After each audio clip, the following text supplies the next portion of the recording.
because they represent you. And so my friends were the ones that talked me into doing this sport. They still shout me out and give me amazing opportunities, even business-wise to this day. And I'm very grateful for those friends I made in high school. So clearly I started the sport and was like, oh, you know, I have a future in this, I'm pretty good. And pretty good turned to pretty great. By my senior year, I was number 3 in the entire nation in triple jump. And I literally had, I believe the bio said a crate, and a crate was very accurate, of just college acceptance letters and scholarship offers. I am an immigrant. My parents are immigrants. Only my little brother is an American-born American. All of us are dual citizens, except for him. But I watched them work really hard. Quick show of hands, anybody here with immigrant parents? Okay, right. I know, that's why I asked, because I know the room, right. And you come in and you watch, guys, you watch your parents work, right? Yes. Yes? You watch your parents work their butts off, correct? Yes. So by my senior year, I realized that I had the opportunity to ensure that my parents didn't have to worry about my future. I looked at myself, I looked at my youngest brother, and I was like, well, in case they have to pay for his education, in case they have to pay for his college, I'm in a place where I can now use this sport to ensure that they don't have to worry about my college. And that's what I did. I went on a few visits. Being from Maryland, I was so hung up on the idea that I was not gonna stay in this state for school. I was going far. I went to University of Maryland. I know, joke's on me. But I accepted a full ride there. And in those 4 years, I became a conference champ. I became an All-American. And my senior year was 2015. I know I'm dating myself, I'm sorry. I know, don't say that. Don't say dang. But my senior year was 2015, and the next year was 2016. Does anybody know what happened in 2016? An Olympics, no, what? It was an Olympics, and I felt like I had more to give. Now, I wasn't fully prepared, but I felt like, hey, I have a year to really get ready for this Olympics. I had been competing for Dominica since I was 16, and then Dominica reached out to me, and they're like, hey, you are the best athlete from our country. We'd love for you to represent us at the Olympics. Now, there are 2 ways you can get to the Olympics. You can qualify, hit a marker, make an Olympic team, or there's another way. It's called Olympic solidarity. It means that the Olympics is a place where the entire world is supposed to get together. They want everyone to be represented. So they kind of give you a bye. 1 male and 1 female from every country is allowed to come and represent, no matter if they qualified or not. And I was that guy, 2016. I got to Rio, and I was like, okay, we got this. We can do this. It came to qualifications day. 32 of the best athletes in the world, only 12 move on to finals. I finished dead last. Dead last. First Olympics, the world is watching. The entire country on my back, Dominica across my chest, and I fumbled. You want to talk about a low? It's one thing to be disappointed in yourself, but to have an entire country disappointed too, that shook me. And I'm gonna be real, I gave myself 48 hours to cry. I was like, get your emotions out, but what we're not gonna do is, we're not gonna do this again. And I remember seeing those girls, 12 women in the event, move on to finals. And I had this feeling that it wasn't that they were better than me, it just was, I hadn't figured it out yet. And I was like, wait till I figure it out. It's over for all of y'all. That's the mentality. Because if you're going in thinking that you're not gonna like at least try to win, why are you going? Why are we going? So I came back home and I immediately started hitting up everybody I knew that had made it to the Olympics. One, not by Olympic solidarity, like they actually earned their spot. And that they were close to me. And I met one guy, his name is Muhammad Halim. He jumped for US Virgin Islands in my same event, triple jump. And I asked him for help. We met up for lunch, and he brought someone else with him. And he was like, this is who I think is gonna help you achieve your goals. and I reach my hand out and I shake the hand of a man named Aaron Gatson. I asked him how soon would he be willing to start coaching me. And he said tomorrow. And I was like, but he said it jokingly. I was like, okay, bet, where? And he was like, it was a joke. What do you mean? I'm like, no, you said tomorrow. Word is law. Where am I meeting you to train? And he said, all right, we'll meet at, I think it was Catholic track in Washington, D.C. And I said, okay. And then we started meeting at Winston Churchill High School in Maryland, Potomac area. And he became my coach. In 6 months, I went from being the last person, like 32 out of the top 32 at the Olympics, to being top 10 in the world. 6 months.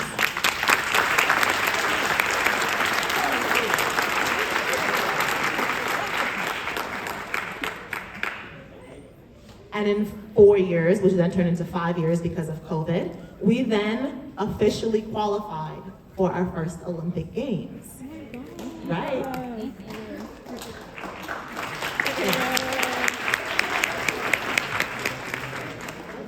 This time, does anybody know where the 2020/2021 Olympics was? Tokyo, yes, Tokyo. So, this time around, qualifiers comes up, and I'm like, ooh, I'm ready, let's go. First jump, boom. New PB, which means personal best, for those of you who don't know. PB, or we say PR, personal record. 14.62 meters. I'm like, ooh, immediately qualified to finals. We're done. One jump and done. We're in finals. Crazy. So I just went from being last in qualifiers, the last Olympics, to making it to finals on my first jump. A wrap. Let's go. Finals comes around. I'm coming in ranked top 3. I'm like, ooh, this medal's mine. Let's go get it. And then all of a sudden, I'm on the runway, and I am overcome with just emotion, anxiety. I don't know what it is, but that confidence that I had before wasn't there. My first jump is huge, huge. It would have easily given me a silver medal, easily. I go back to my coach, Aaron Gatson. He tells me, move back a little bit, but you got it, come on. Second one, I messed up the steps in my run. What an amateur move. Who messes up their steps anymore? And not at this level. And I ran through the board. I didn't even jump. One jump left to secure my spot. And I foul it. It doesn't count. I am heartbroken. I worked 5 years, waited 5 years for another opportunity. The best shape of my life, the strongest in my life, the fastest in my life, and I left again with nothing. And this time it was harder for me to stand back up. It was harder for me to brush it off and step up. And I'm gonna be honest, I had to go find a sports psychologist. I realized that while it's okay to not be okay, it's not okay to stay that way. We can have our lows, but you can't stay down there. And my sports psych, her name is Dr. Francis, she told me that her job was that I was no longer supposed to need her. And I was like, that's not how you make money, girl. What are you talking about? Like, do you want this coin or not? Like, how are you? And she was like, oh, I'm good enough that I will always be fine. And she is right. The woman is a sports psych for NFL players, NBA players, WNBA players, professional track and field athletes, and she is good. And believe it or not, one of the key things that she had me saying over and over again was that I need you to remember that you are one, best in the world at what you do, and number 2, you are always that girl. Even at your low, you're still that girl, because you always have the opportunity to rise. And you know how long it took me to actually believe it? How long it took for me to actually look at her and repeat those mantras back with confidence? I don't want you guys to think that it's always every day that I woke up knowing that this would happen, that this would be around my neck. But sometimes it just takes a few seconds of you believing yourself to change everything in the future. It doesn't need 24/7 confidence. Sometimes you just need a minute on the clock, a runway and a pit in front of you, and a chance at greatness. Be brave for those few seconds. It is worth it. With her help and the support of good friends and family, I was able to pick myself back up. This time, we were ready for Paris. I got to the Paris Games. Qualifiers comes around. I fouled my first jump from qualifiers. It's okay. I was ready, mentally and physically. I backed up. My second jump, I qualified for finals. We moved to finals the very next day.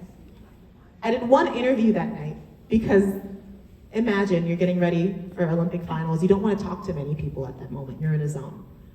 And the interview was a young lady, and the last question she asked me was, do you think you're gonna win tomorrow? And I was like, you know what? I'm not even focused right now on particularly winning. My focus is doing what I can to the best of my ability. And I know that I have worked and trained for so long that my best is good enough to get a medal. And my very best might put me on top of that podium with the best medal. She said, thank you. I hung up. I went to bed. Finals comes around. Gorgeous day, beautiful day, weather, amazing. The evening, the vibes are perfect. The warm-up track is blasting good music. Everyone is in their zone. I'm watching everyone get ready. Finals night was the same night as the women's 100-meter dash finals. And I'm competing at the same time. We're out on the track, we're warming up. And I'm ready. I look over and I watch my friend Julian Alfred from St. Lucia run and win St. Lucia's first medal. It's gold. First ever medal in the Olympics. She just won one for them. That's also my neighboring country in the Caribbean, St. Lucia. And I remember thinking like, wow, I would love that moment for Dominica. That'd be iconic. I love that. And now it was my turn. I got one jump, safety jump in. Mind you, safety jump was great. Put me in top 5. I had 5 more jumps. You have 6 jumps in total. But my coach pulls me aside. And he's like, listen, if you want to do something big, you have to do it now. And I'm like, dude, what are you talking about? We got 5 more jumps, an hour left out here. Why is there concern? He tells me, Thea, the sky is going to open up. It is going to downpour. And everyone knows that the jumps suck once it starts raining. You get colder, the board gets slick. It honestly almost becomes dangerous. They're like, you gotta get something in now. And I'm like, we went from 6 jumps to now only me having really 2? And one's already taken, so I only have 1 more? He's like, if you want to do something now, if you want this, you waited for a moment. You thought you were gonna get 6, now you have 1. Are you gonna take it or not? Okay. I remember getting on that runway and thinking, all right, push, be aggressive, be fast. You want this is your moment. And the last thing I told myself was, shut up. We're not doing anything new here. You already got it. Execute it. 10 seconds later from my start, I landed in the pit. I heard a stadium go crazy. I looked at the mark, a new personal best, #1 lead, and just like that, the skies opened up and the rain began to fall. No one else beat that. 45 minutes later.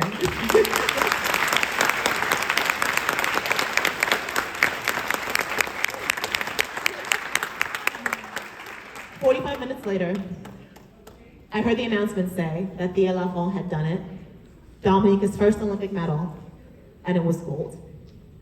I don't remember what happened for the next minute at least. I know I felt peace.